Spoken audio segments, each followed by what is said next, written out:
Hello friends, SRH food சேனலின் அன்பான வணக்கம். ஃப்ரெண்ட்ஸ், இங்கே பாருங்கள், வேர்க்கடலை சட்னி தான் ரெடி பண்ணியிருக்கேன். ஃப்ரெண்ட்ஸ், வீடியோக்குள்ளே போகலாம். வேர்க்கடலை சட்னி ரெடி பண்ணியிருக்கேன். ரொம்ப நல்லாயிருக்கும் ஃப்ரெண்ட்ஸ். நல்ல காரமாக வச்சுருக்கேன். தோசைக்கு தொட்டு சாப்பிட்றதுக்கு அவ்வளோ ஒரு அற்புதமாக இருக்கும். இட்லி தோசைக்கு நம்ம ரெடி பண்ணலாம். பாருங்கள் ஃப்ரெண்ட்ஸ், இங்கே பாருங்கள், வேர்க்கடலை தேங்காய் சேர்த்து வேர்க்கடலை சட்னி ரெடி பண்ணியிருக்கேன். நல்லா சூடான தோசைக்கு தான் ரெடி பண்ணியிருக்கேன். ரொம்பவே நல்லாயிருக்கும் ஃப்ரெண்ட்ஸ்.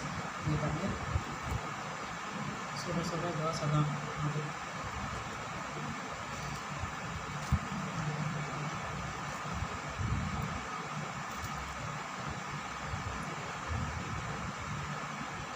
சூப்பராக இருக்கும் ஃப்ரெண்ட்ஸ். இந்த சட்னிக்கு இந்த தோசைக்கு ரொம்ப நல்லாயிருக்கும். இன்னும் 2 தோசை தான் கூட கேட்டு சாப்பிடுவாங்க. இங்கே பாருங்கள், இங்கே பாருங்கள், 1 டீஸ்பூன் எண்ணெய் விட்டுருக்கேன். இங்கே பாருங்கள், 1/4 டீஸ்பூன் தனியா, 5 பச்சை மிளகாய்,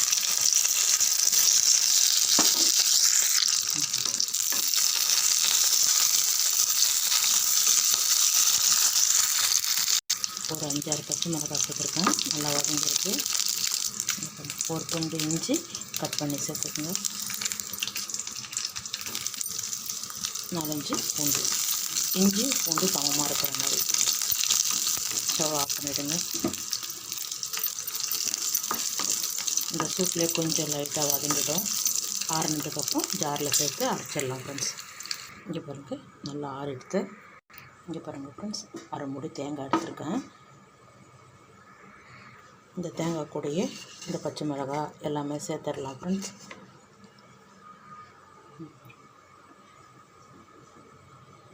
எல்லாமே இது கூட சேர்த்து அரைச்சிடலாம் ஃப்ரெண்ட்ஸ்.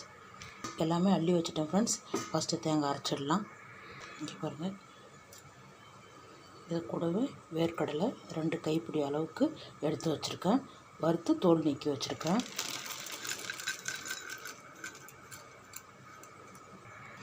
இந்த சட்னிக்கு தகுந்த உப்பு, தண்ணி விட்டு சட்னி பதத்துக்கு அரைச்சிடலாம் ஃப்ரெண்ட்ஸ். இங்கே பாருங்கள், அரைச்சிட்டேன். இந்த அளவுக்கு இருக்கணும். நல்லா திக்காக இருந்தால் தான் சட்னி நல்லாயிருக்கும். இதை வேறு பாத்திரத்தில் மாற்றிட்டு ஒரு தாளிப்பு கொடுத்துடலாம் ஃப்ரெண்ட்ஸ்.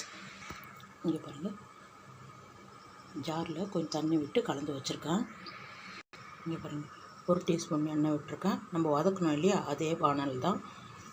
கடுகு, உளுத்தம் பருப்பு நல்லா பொரியட்டும். 1/4 டீஸ்பூன் சோம்பு,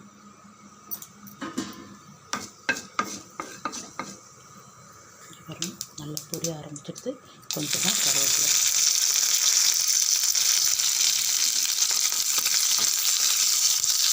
இங்கே பாருங்கள், நம்ம சட்னி ரெடியாக வச்சுருக்கோம் இல்லையா, தாளித்ததை அப்படியே சட்னியில் இங்கே பாருங்கள் அப்படியே கொட்டிவிடுங்க.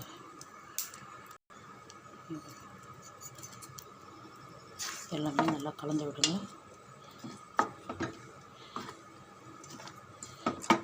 இங்கே பாருங்கள் ஃப்ரெண்ட்ஸ், சூப்பரான வேர்க்கடலை தேங்காய் சேர்த்து சட்னி ரெடி பண்ணியிருக்கேன். ரொம்பவே நல்லாயிருக்கும் ஃப்ரெண்ட்ஸ். இங்கே பாருங்கள், கொஞ்சம் திக்காக வச்சுருந்தா சட்னி தோசைக்கு ரொம்ப சூப்பராக இருக்கும். இந்த சட்னி வச்சுட்டு தோசை ஊற்றுறாங்கன்னா எப்படி? இங்கே பாருங்கள், தோசைக்கு தான் ரெடி பண்ணியிருக்கேன். வாங்க ஃப்ரெண்ட்ஸ், சாப்பிட போகலாம். ஃப்ரெண்ட்ஸ், இங்கே பாருங்கள், தேங்காய் சேர்த்து வேர்க்கடலை சட்னி ரெடி பண்ணியிருக்கேன். ரொம்பவே நல்லாயிருக்கும் ஃப்ரெண்ட்ஸ். இந்த வீடியோ பிடிச்சிருந்தா லைக் பண்ணுங்கள், ஷேர் பண்ணுங்கள், கமெண்ட் பண்ணுங்கள், சப்ஸ்கிரைப் பண்ணுங்கள். மறக்காமல் பக்கத்தில் இருக்க பெல் ஐக்கனை கிளிக் பண்ணுங்கள். Thank you friends.